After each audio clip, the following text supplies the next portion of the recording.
2005 সালে 4 আগস্ট উনি জিরো আওয়ারে এই বিষয়টা উত্থাপন করতে গেছিলেন। উনি ভারতের এবং বাংলাদেশের এই দু জায়গায় নাম আছে, ভারতে অর্থাৎ পশ্চিমবঙ্গে এবং বাংলাদেশে নাম আছে এমন ভোটার লিস্ট উনি নিয়ে সেদিন সংসদে হাজির হয়েছিলেন। দুর্ভাগ্যবশত তৎকালীন কংগ্রেস সরকারের আমল ছিল, জিরো আওয়ারে ওনাকে বিষয়টি তৎকালীন যিনি স্পিকার ছিলেন সোমনাথ চ্যাটার্জি উনি উপস্থিত ছিলেন না, ছিলেন ডেপুটি স্পিকার চরণজিৎ সিং অটোয়াল, উনি উপস্থিত ছিলেন।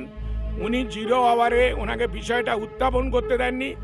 উনি ওই ভোটার লিস্টগুলো বাংলাদেশ এবং পশ্চিমবঙ্গের ভোটার লিস্টগুলো স্পিকারের আসনের দিকে ছুড়ে দিয়েছিলেন এবং উনি সাসপেন্ড হয়েছিলেন। উনি কাঁদতে কাঁদতে লোকসভার কক্ষ থেকে বেরিয়ে এসেছিলেন।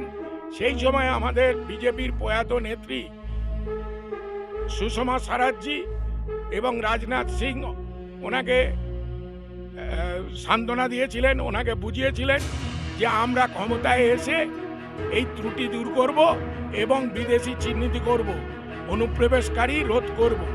আজকে সেই কাজ যখন হচ্ছে, উনি রাজ্যের মুখ্যমন্ত্রী, আমরা ভেবেছিলাম যে উনি বিষয়টিকে স্বাগত করবেন, কিন্তু উনিও ওই ভোট ব্যাংকের রাজনীতি করছেন। আজকে আমাদের প্রধানমন্ত্রী দুদিন আগেই বলেছেন যে অনুপ্রবেশ মানব না, আমার দেশের সম্পদ অন্য কেউ ভোগ করবে, এটা আমরা হতে দেবো না।